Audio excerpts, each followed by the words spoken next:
आपल्यासोबत शशिकांत शिंदे सर आहेत. सर, आज हा मोर्चा तुमचा निघतोय, गर्दी व्हायला सुरुवात झालेली आहे.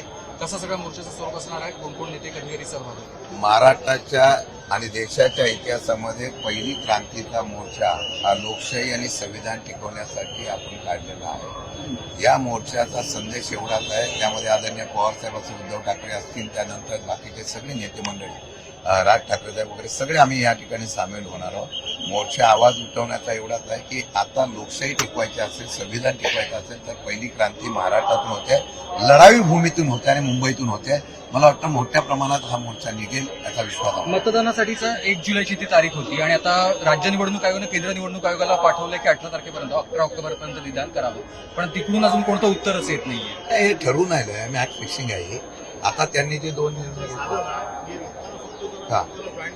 त्या लोकांनी ज्या पद्धतीने आता सांगितलेलं आहे की 2 निर्णय दिलेले आहेत. एक तर जो कोणी निवडणूक लढवणार आहे त्याला सांगितलेलं आहे की तुम्ही निवडणूक लढवताना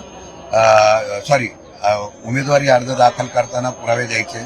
तसेच मतदार दुबार नावं झालेली आहेत, त्या दुबार नावाच्या संदर्भामध्ये त्यांनी असा निर्णय घेतलेला आहे, या दुबार नावाच्या मधला तुम्ही चॉईस करायचं कुठे निवड. म्हणजे याचा अर्थ निवडणूक आयोग मान्य करतं की डबल नाव आहे. आमचं म्हणणं आहे ती यादीत परत फेर तपासणी आणि फेर चौकशी करून त्याच्यावर कारवाई करावी, अशा प्रकारची आमची मागणी आहे. पवार साहेब कधी सहभागी होणार? मोर्चा सुरू झाला की पवार साहेब चालू. धन्यवाद सर.